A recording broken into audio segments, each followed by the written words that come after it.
Saludos, espero que estén bien. Vamos a comenzar este video sobre Carl Rogers. Vamos a comenzar con los autores de la psicología humanística.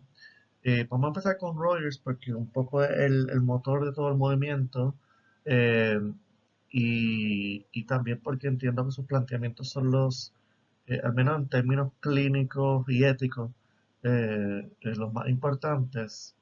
Eh, Tengan en perspectiva que Rogers tiene todas unas transformaciones. Lo que le interesa es negar esta idea de que el humano es negativo, pecador, ¿verdad? O violento, como queda claramente dicho en la lectura que tenían para leer. Y lo que trata es una mirada más positiva sobre el humano, ¿verdad? Más humana, digamos. Sin embargo, fíjense que su explicación termina siendo biológica. Entonces eso va a ser un escollo puramente biológica y muy especulativa, ¿no? Así que eso va a ser un escollo importante. Los invito a que reflexionen sobre eso. A mí personalmente de Rogers no me interesa mucho su teoría porque pienso que, como dije, es especulativa y trata de justificar biológicamente algo que no hay que hacerlo de esas vías. Pero sí hay una dimensión sumamente importante, clínica y ética. Así que los invito, ¿verdad?, a, como siempre, buscar los aportes y las limitaciones de cada enfoque. Si les interesa, pues sigan leyendo de él. Rogers nace en 1902 en Estados Unidos, un pueblito cerca de Chicago, el cuarto de 6 hijos. Se crea una familia tradicional protestante, fundamentalista. Él mismo indica que su familia, ¿verdad? Se aisló y protegía mucho a él y a su hermano de toda tentación o peligro del urbanismo, de la modernidad, ¿verdad? Y todos estos peligros externos. Así que realmente él vive en ese mundo muy protegido y con un pensamiento muy conservador hasta los 17 años que va a la Universidad de Wisconsin. ¿Sí? Cuando sale, él quería dedicarse a la agricultura. Sin embargo, al entrar a la universidad, esos primeros 2 años, eh, decide estudiar historia y hacerse ministro. Lo que le interesa, ¿verdad? Un poco en la teología, este otro acercamiento a la religión.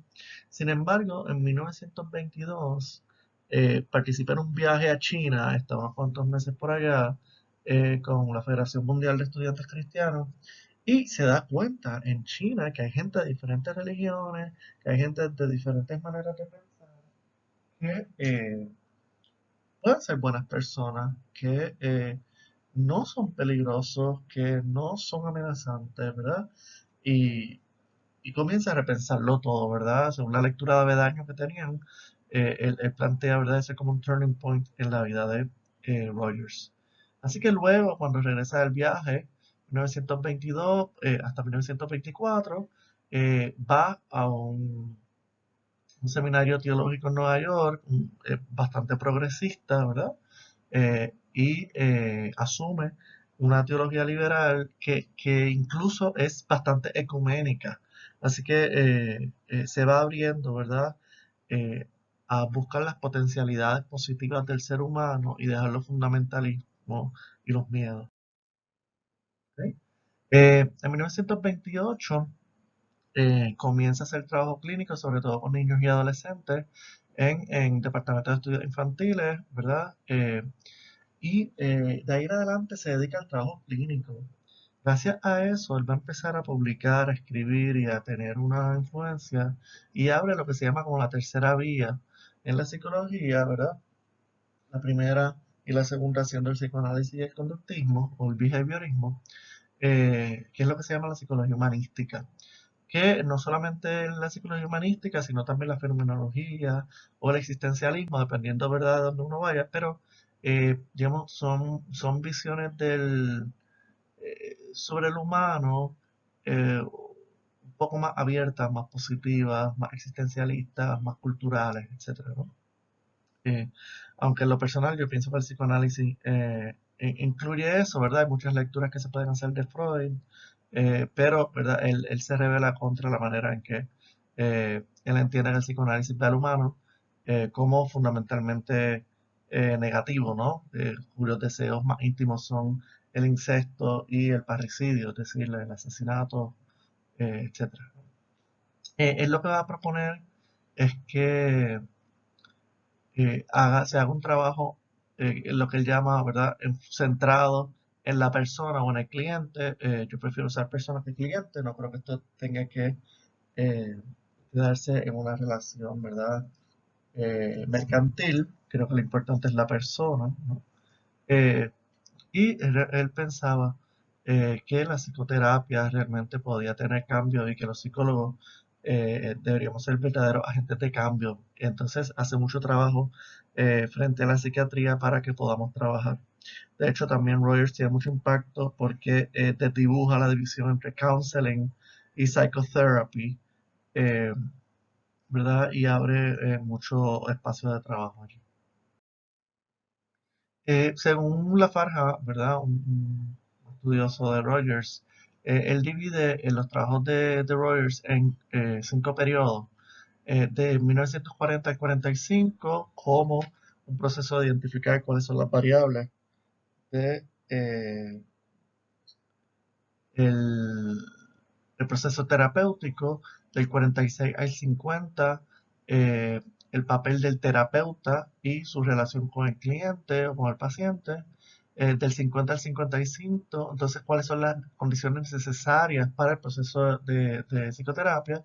Del 55 al 63, sobre los efectos terapéuticos, ¿verdad? Y las implicaciones en la existencia, ¿verdad? O en elementos esenciales de la existencia del paciente, es decir, en que la importancia de la psicoterapia, los efectos de la psicoterapia.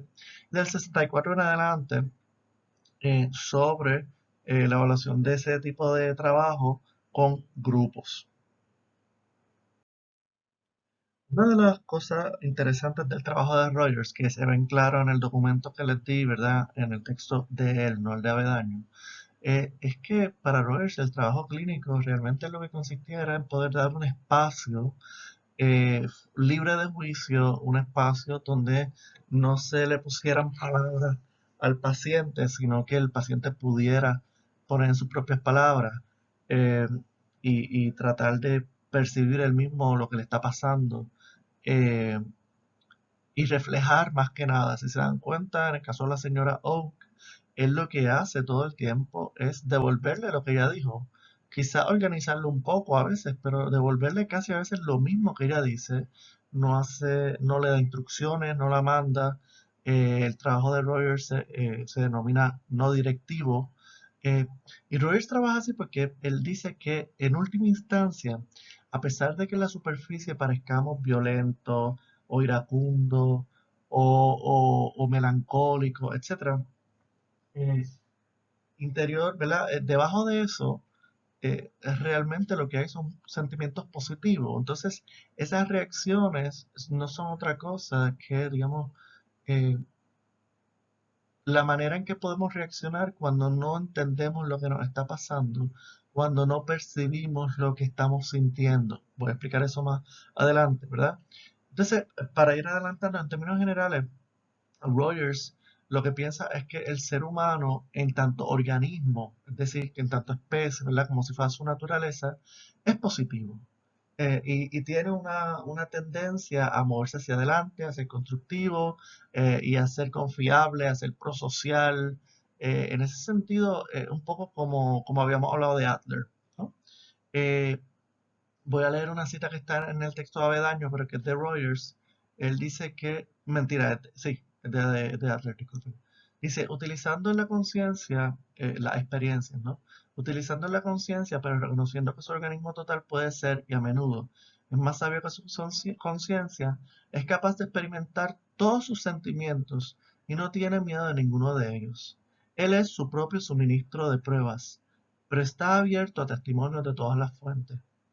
Se halla completamente comprometido en el proceso de ser y volverse él mismo, y así descubre que es realmente sensato y social.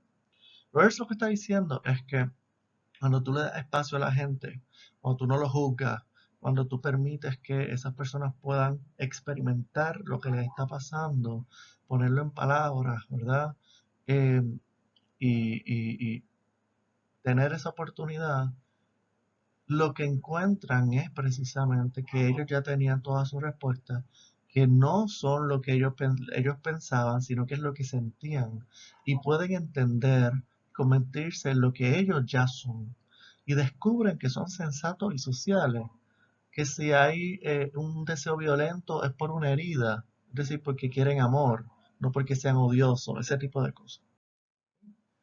Em, Rogers va a plantear que eso precisamente, esa idea de que somos fundamentalmente positivos, prosociales, buscamos el progreso, etcétera, es un concepto revolucionario, ¿verdad? Y realmente ese es el fundamento de toda la psicología humanística, al menos en Estados Unidos, ese empuje del ser, de la autorrealización, de buscar, etcétera, ¿no? Y lo curioso es que él plantea que esa es nuestra base animal. Eh, y en ese sentido, ¿verdad? Para él, el único obstáculo para nuestra socialización y la autoconservación es la percepción errónea que tenemos de nosotros mismos, ¿verdad? La, esta, esta búsqueda de querer presentarnos como no somos, de tener que ser algo más, eh, eh, ¿verdad? De juzgarnos de manera inadecuada, y no poder simplemente ser lo que somos, que para él es un organismo que siente, que padece, que tiene necesidades, etcétera, digamos, estar eh, conscientes de nuestra propia existencia, de cómo es que somos, ¿no? Por eso los matices existencialistas también, ¿no? Entonces, para él la psicoterapia no es otra cosa que el proceso por medio del cual el hombre se convierte en su propio organismo, sin autodecepción ni distorsión alguna. El punto de Rogers es que podamos ser, podamos sentirnos, percibirnos, juzgarnos como somos, no añadirle, no quitarle, tal como somos. Él va a decir que esa discrepancia, esos juicios que tenemos sobre nosotros mismos, estas imágenes o estas pretensiones que hacemos, tienen que ver con una apercepción, ¿verdad? Y esa apercepción es precisamente, digamos, esa totalidad, esa manera de representarnos, ¿no? A nosotros mismos, que va a construirle por encima a lo que somos, ¿no? Entonces, el problema es de una apercepción que no es consciente, sino que es automática, ¿no? A estos juicios que hacemos de nosotros mismos en lugar de poder eh, vernos tal cual sin juzgarnos, ¿no? Y por eso es que si lo vemos así podemos entender esta frase que es bastante enigmática, ¿no? Que él dice que en la terapia centrada en la persona se permite que la persona llegue a ser lo que es. En otras palabras, el individuo llega a ser por su apercepción lo que es por su experiencia. ¿Y qué significa eso? Pues que precisamente son tus juicios, son tus exigencias, son todas estas cosas que nos queremos imponer, lo que no permite que tú seas o que tú vivas de acuerdo con tu potencial, que no entiendas quién tú eres y que sufras.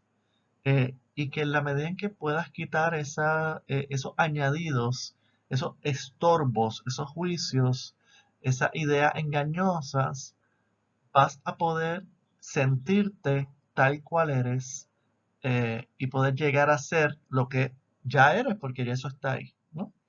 Entonces un poco se trata de quitar todo eso que es realmente un obstáculo y poder mirarte, sentirte, entenderte tal como eres con lo bueno y con lo malo.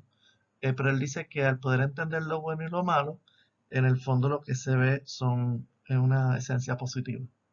Es decir, puede que tú tengas sentimientos violentos, pero aceptar esos sentimientos violentos te deja entender que tú no quieres ser violento, pero a veces sí usas la violencia como recurso, ¿no? Por ahí un poco va la cosa. Él termina el texto con estas palabras, me parecen importantes, dice, En otras palabras, cuando el hombre no es totalmente un hombre, cuando no permite que aflore a su percepción diversos aspectos de su experiencia, entonces a menudo se justificará nuestro temor hacia él y su conducta. Es decir, está diciendo ese temor a nuestra esencia humana, esa idea de que somos negativos, de que somos egoístas, de que somos cada cual por su lado, todo ese tipo de cosas, ¿no? De que habría anarquía si cada cual hiciera lo que, ¿verdad? Lo que le viene en gana, ¿no? Viene de una gran, eh, ¿cómo se diría? De una miopía, ¿no? Una manera errónea de ver las cosas. Dice, pero cuando es un verdadero hombre, cuando es todo su organismo, cuando la percepción de su experiencia, atributo propio del ser humano, actúa plenamente, podemos creer en él y su conducta es constructiva. No será siempre convencional ni conformista, estará individualizada, pero también socializada. ¿Ok? Así que esa es la apuesta de Rogers, ¿no? No ocultarnos las cosas. Obviamente eso toma tiempo y esfuerzo, no es tan fácil, pero se puede hacer y tiene efectos positivos. Fíjense que eh, a pesar de que es muy distinto a todo lo que hemos trabajado, eh, tanto el individuo, lo orgánico, la totalidad, la integración, todos esos elementos que hablamos al principio están. Entonces, fíjense, me gusta usar el ejemplo de Rogers para eso, porque ven cómo incluso una teoría humanística centrada en la persona, por ejemplo, cae en un reduccionismo biológico. ¿Cómo es posible que Rogers explique todo esto simplemente porque llegamos a ser un organismo total? ¿Verdad? Yo no sé ustedes, pero a mí eso me deja con más preguntas que respuestas. ¿Ok?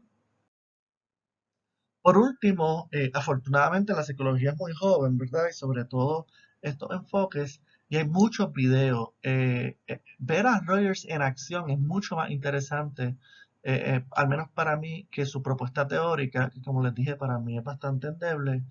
Los invito porque hay en la actitud de Rogers, en la manera en que él trabaja, eh, incluso en sus preocupaciones eh, sobre la persona, algo que merece la pena experimentarse, merece la pena eh, que sea visto. Así que los invito a que vayan a YouTube y vean todos los videos que quieran de Rogers. No tienen que estar de acuerdo con él, pero sí es importante que le den la oportunidad. Bueno, pronto les pondré otro video. Seguimos. Recuerden cualquier cosa, o el foro o por email.